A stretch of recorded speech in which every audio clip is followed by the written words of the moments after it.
seasam Jawa seseorang itu pun, dia akan tolak bahawa itu adalah hadis. Sebab itu kenyataan yang kufur. Aku adalah Ahmad tanpa mim. Dia ada jelaskan mengikut teori dia. Saya akan insya-Allah kalau ada ada time saya jelaskan nanti. Yang paling tepat adalah kalam Syekh Firaddin Al-Maghzubi kan. Apa hadis maudhu' sahih. Maudhu' sahih ni. Subhanallah. Banyak mutiara dalam telemovie itu sebenarnya. Dahsyat orang yang direct dan menulis scriptwriter dan sebagainya. Bagi kawan-kawan di Indonesia yang belum saksikan telemovie tersebut, apa tajuknya? Al-Mahdi ya. Oi, kena pula Al-Mahdi. Allahu Akbar. Ada satu telemovie daripada Malaysia. Bertajuk Al-Mahdi. TV3 ya, Malaysia buat. Lakonan M. Rajuli yang berkat selamat tu. Berkat selamat. Berkat selamat. Baik. Teori Ahmad Ruhullah. Beliau sering membawa konsep Ahmad Ruhullah. Ahad, Ahmad, Muhammad. Ahad itu merujuk kepada siapa? Allah. Qul huwallahu ahad. Lepas tu ahad itu dia nafakha. Dia menghembuskan ruhnya. Dan hembusan itulah Ahmad dia kata. Dan selepas itu Ahmad itu memancarkan diri dia, jadilah Muhammad ataupun Nur Muhammad itu jadi Muhammad. Jadi sekarang ni ada Ahad, ada Ahmad, ada Muhammad. Lepas tu dia tambah Mahdi pula. Dia tambah Mahdi. Ini bagi yang ikut sidang kalam lama bukan benda asing lah. Ini tentang martabat kewujudan. Ini dipanggil sebagai tanazzulat. Okey, martabat 7 tu yang ada di tanah Melayu tu adalah versi yang berbeza sedikit daripada versi ini. Dia sama je cerita dia. Daripada yang Esa itu memancarkan diri dia. Tapi dia guna istilah hembus, nafakha. Dan dia kata roh itu yang ditiupkan itu, Ahmad itu bukan makhluk. Bukan makhluk. Sebab Allah tak kata khalaqa, ruh. Allah tak kata dia cipta ruh. Dia nafakha, dia tiupkan. Jadi didakwa Ahmad itu adalah bukan ciptaan. Ini batu-batu yang sikit demi sedikit sampai kepada hypostatic union nanti kalau tidak dihentikan. Bahkan boleh jadi lebih teruk daripada itu. Nanti saya akan jelaskan. Konsep ni sebagai konsep tanazul. Tanazul ni maksud turun. Siapa yang turun? Ahad itu. Ahad itu yang turun. Kalau dalam bahasa lain, tajalli dia. Jelmaan dia. Pancaran dia dalam pancaran-pancaran yang berbeza. Jelmaan-jelmaan yang berbeza. Jadi ini cerita siapa? Jadi Ahmad itu siapa sebenarnya? Dan Muhammad itu siapa sebenarnya? Maka didakwa bahawa Muhammad itu adalah bapa kepada alam ini.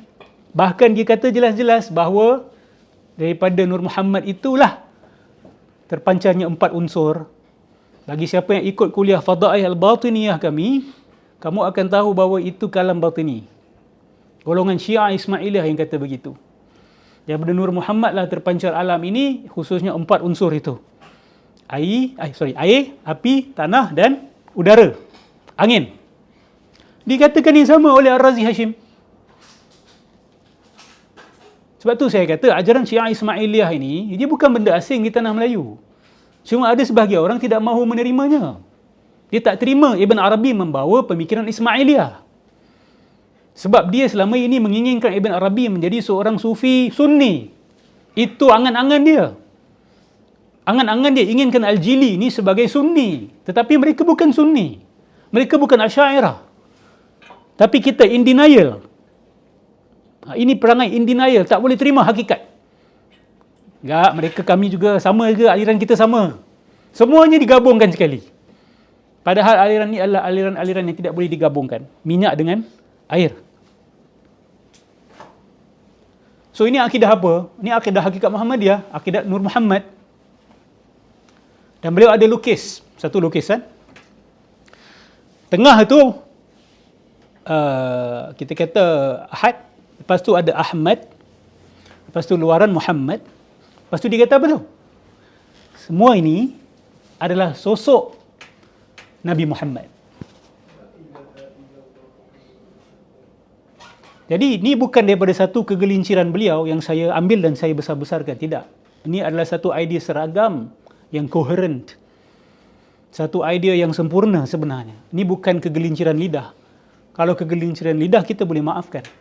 Kita boleh tutup mata, tidak ada masalah. Umat Islam hatinya patut luas. Silap-silap ini biasa. Tapi kalau diulang dan ditekankan dan dianggap ini adalah tauhid tahap tinggi, ma'rifatullah tahap tinggi, maka wajib untuk kami respon. Dan saya seru lebih ramai asatizah ataupun kiai-kiai daripada Indonesia untuk bangkit. Bahkan di Malaysia, di Brunei, seluruh tanah Melayu kena bangkit dan lawan pemikiran ini. Kalau kita tidak mahu berlaku Council of Nicaea dekat tanah Melayu ni, mustahil enggak saya tanya? Enggak mustahil. Mustahil enggak? Enggak. Mustahil. Saya rasa umat Kristian juga dulu tu tidak pernah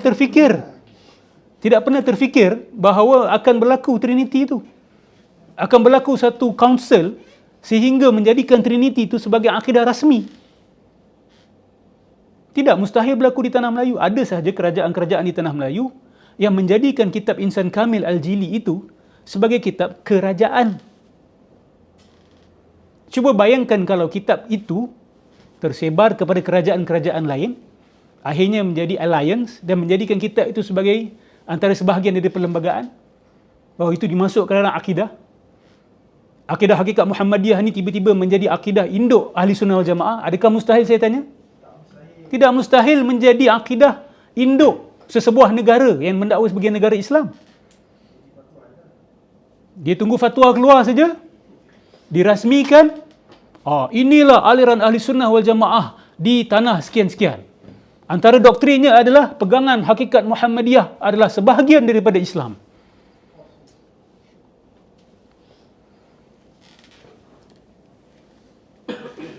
Kemudian dalam lukisan itu, beliau kata, nafs Muhammad itu rububiyahnya Allah. Diri Nabi Muhammad SAW itu, nafs itu, adalah aspek rububiyahnya Allah, Rabbnya Allah. Dan aspek Ahmad itu adalah uluhiyah ataupun ahadiyahnya Allah. Jadi ini cerita siapa ini sebenarnya? Tadi kata ini sosok Nabi Muhammad. Tapi dalam sosok Nabi Muhammad itu ada ahad. Siapa itu ahad? Kalau cerita bab tanazzul, ia merujuk kepada Allah.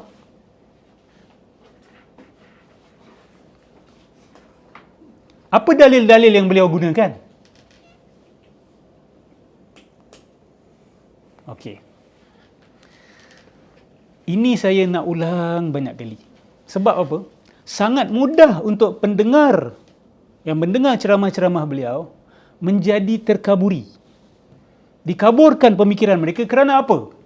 Dilambakkan dan dilontarkan istilah-istilah, gambar-gambar, grafik-grafik, lukisan-lukisan yang disukai oleh sebahagian masyarakat kita.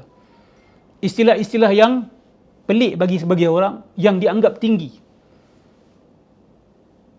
Sehingga apa tahu? Terlepas pandang. Dalilnya mana dalilnya? Kan? Mana asasnya?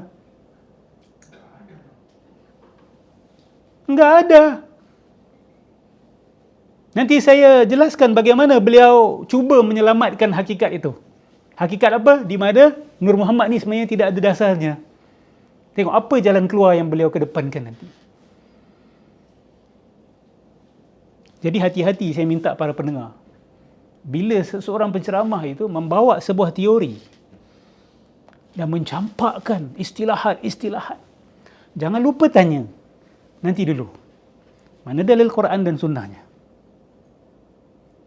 Sebab kalau di situ sudah tidak ada, di situ kalau rapuh dan lompong, apa nilai teori falsafah yang dibina itu? Sama juga macam konsep Trinity. Kalau kita jumpa orang Kristian, kamu jangan sibukkan saya dengan teori-teori hypostatic union lah, homoousion kamu lah. perbincangan falsafah tahap tinggi di Council of Nicaea kamu. Nanti dulu. Tunjukkan kepada saya ayat dalam Bible yang menunjukkan kepada Trinity secara jelas. Jika itu tidak ada, falsafah-falsafah yang dibina itu roboh. Jadi saya minta para pendengar, ya memang senang terpesona. Sebab beliau memang ada kecerdikannya. Tetapi, lihat dia berdiri di atas dasar apa. Apa dasarnya? Apa dasarnya? Beliau mengakui bahawa hadis-hadis tentang Nur Muhammad banyak yang palsu. Dan antara yang bagi beliau sahih adalah ketika Nabi Adam mendongak. Selepas dia dicipta, ditiupkan roh, dia mendongak. Dia nampak nama Muhammad di sebelah nama Allah Subhanahu Wa Taala. Asyhadu an la ilaha illallah, asyhadu anna Muhammadar Rasulullah. Atau kalau tidak silap saya, hadis berkenaan dengan selawat sebagai mahar. Mahar, selawat sebagai mahar. Maka dia kata ini antara yang paling sahih tentang Nur Muhammad. Maksudnya dia akui yang lain-lain itu tak sahih. Tapi beliau guna hadis-hadis yang tidak sahih itu. Bukan tak sahih, sebenarnya palsu. Hakikat itu harus diakui. Nyatakan saja ia palsu. Hadis Jabir itu. Apakah makhluk pertama yang Allah ciptakan? Nuru Nabika. Wahai Jabir, makhluk pertama yang diciptakan adalah nur Nabimu, wahai Jabir. Kalau awak baca hadis tersebut sampai habis, awak akan jumpa di mana pembawa hadis itu ataupun yang mengatakan hadis itu mendakwa nur itu terpecah jadi 4. Dan yang 4 itu pun terpecah. Dan daripada nur itulah segala-galanya tercipta. Bahkan arash, kursi, bahkan nabi-nabi, roh semua nabi-nabi, 124,000 nabi. Ar-Razi menggunakan konsep ini, 124,000 itu. Kita tanya mana dia dapat? Daripada hadis palsu itu. Jadi tidak ada asas untuk berdiri sebenarnya.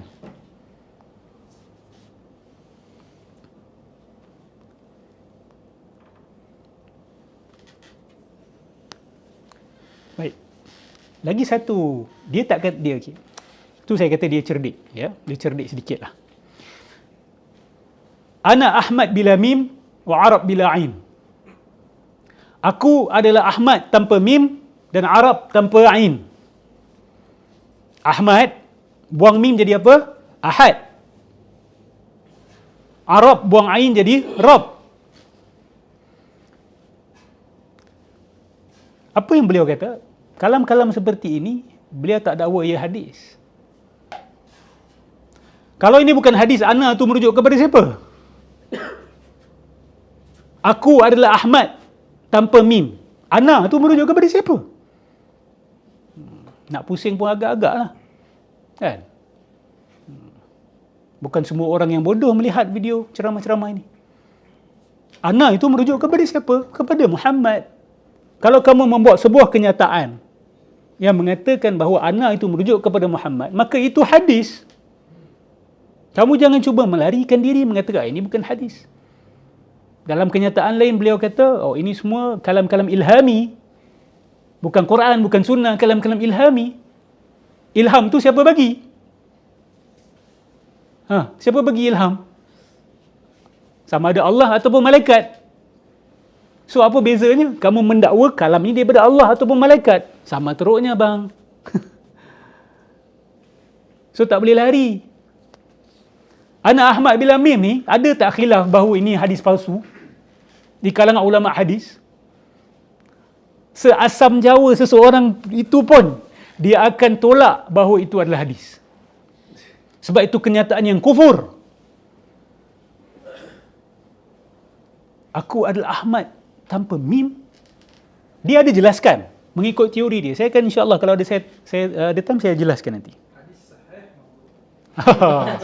Yang paling tepat adalah kalam Syekh Firaddin Al-Maghzubi kan.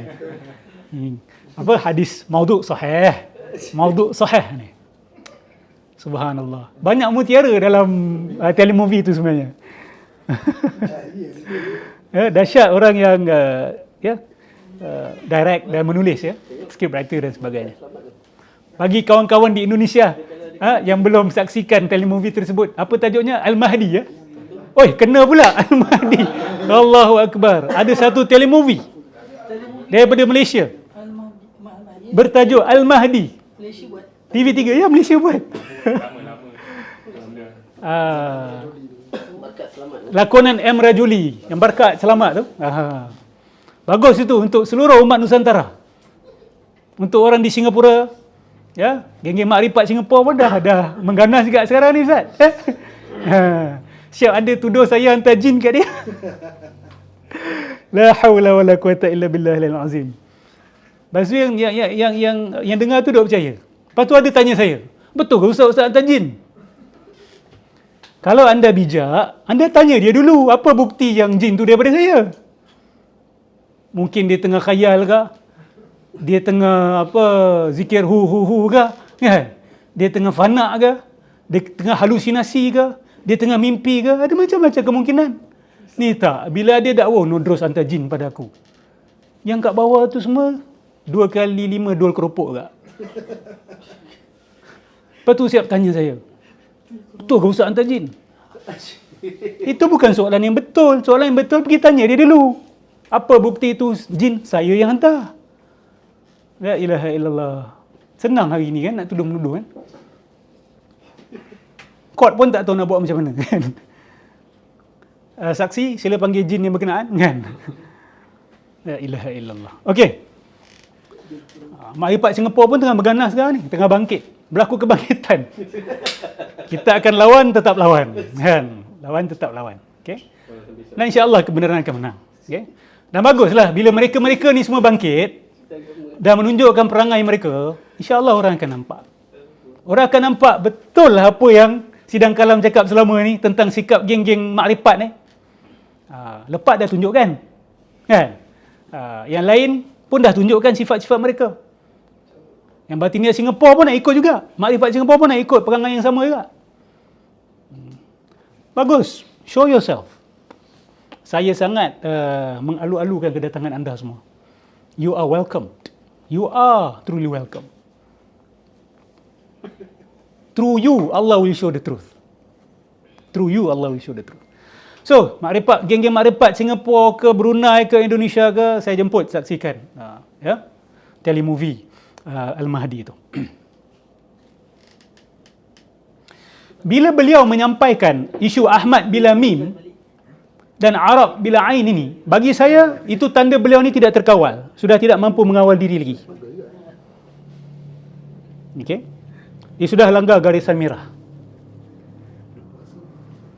Tengok apa dia kata. Ni saya nukil. Jika ingin mengenal Ahad, kau harus mengenal mimku.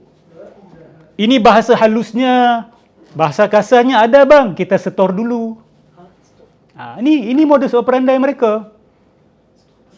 Maksud dia, saya ceritakan sikit saja pada kamu. Ada bahasa kasarnya. Tapi bahasa kasarnya kita simpan. Kita simpan dulu. Itu juga yang disebut oleh orang-orang seperti Syari di Malaysia. Kan? Kita dah terlepas banyak ni. Kan? Mereka secara private, kita tak tahu apa lagi yang mereka cerita. Tapi kami boleh agaklah apa benda. Secara terbuka sahaja, di YouTube saja mereka sudah lepaskan kalam-kalam kufur seperti ini. Cuba bayangkan secara private. Saya ulang lagi sekali, ini kalam-kalam kufur. Saya tidak menuduh beliau kafir ya.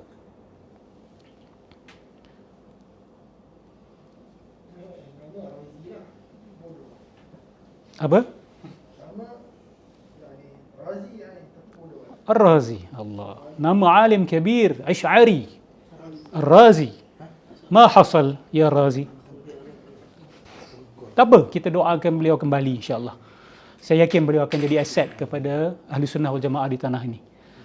Tergelincir-tergelincir sekejap ni biasa insya-Allah. Kita doakan ni kegelinciran yang sekejap sahaja. Dan apabila beliau bertaubat dan beliau berubah, kita rangkul beliau kembali, ya. Kita rangkul beliau kembali. Teguran ni harus dibuat secara umum sebab sudah ramai sangat. Kalau view 500 orang, 1000 orang, insya-Allah sidang kalam tak beri perhatian dulu. Sebab ini adalah mudarat yang sudah besar. Saya kenal kawan-kawan saya yang sudah mendengar ceramah-ceramah beliau. Keluarga-keluarga kami yang mendengar ceramah-ceramah beliau. Jadi we cannot stop. Ya.